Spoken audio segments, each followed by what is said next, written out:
Hello, and welcome to the Venue Coach Blueprint for Owners. I'm Kyle Labar.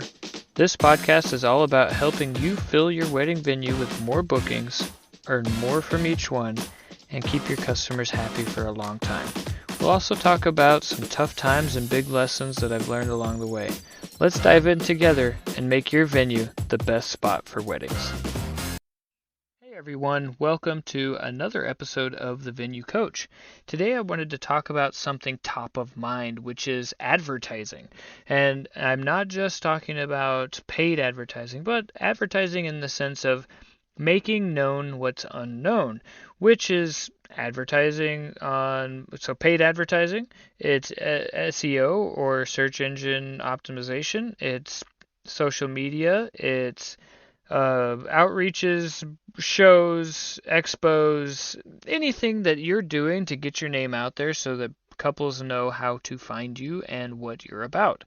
And so it's all to get them to know about you, right? But the one thing is, once they know about you, do they want to continue to get to know you? And so that's the next question. So there's a sequence of steps that actually comes as you are doing this whole journey. And what we have found is that you focus on the value first. I talked about that last episode. So, what's your value? You focus on how to present that value, and then you need people to present it to. And so now you're starting to look at advertising. So, if that's organic search, if that's paid search, however it is, then the thing that you want to look at is that messaging also matching the message that you're presenting to them on your website or at these trade shows or however you're doing it? Is the messaging matching? And so what we found, we actually just recently, about 3 weeks ago, started a new campaign to do a brochure download. And we are getting phenomenal results from it, actually.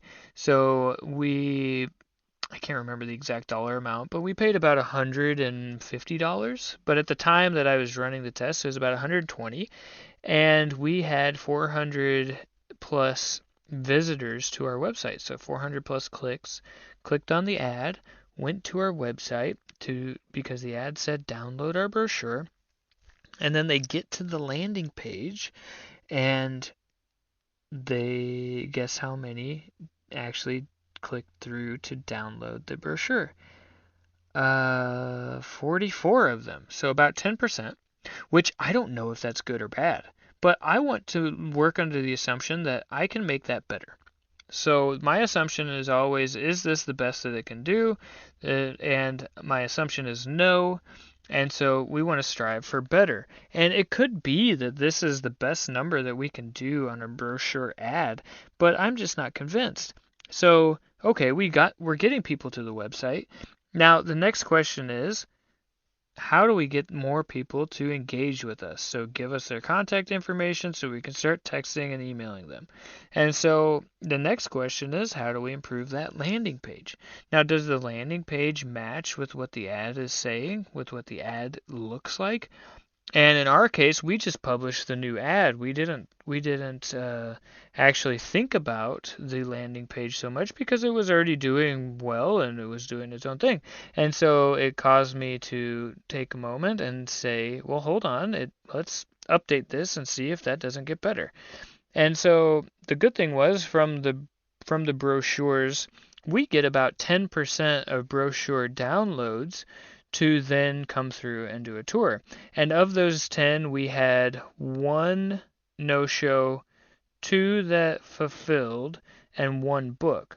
So 50% conversion on the two that showed, and a booking out of $122. So that's a win for me regardless. But imagine if instead of only getting 44 people to download the brochure, I was able to double that and get 88 or 90, and then I get 8 tours out of it, 6 show up, and I close 3 of them out of the same $122. So beware if you have a marketing firm out there working for you, which totally get, then if they are suggesting that you're not getting any results from them because you're not spending enough. Unless you're spending very little, like, a couple bucks a day sort of thing, yeah, you probably won't get very many results. But if you're spending a few $100s a month, up to like $1,000 a month, then I don't really buy that answer. What's going on? There's something else going on that's preventing that from happening.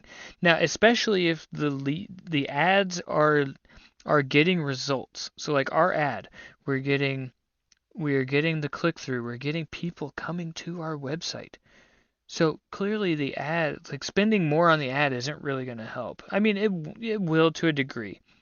But instead of spending more, I'm already getting the eyeballs.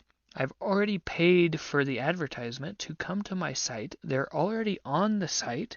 So why am I not capturing more of them?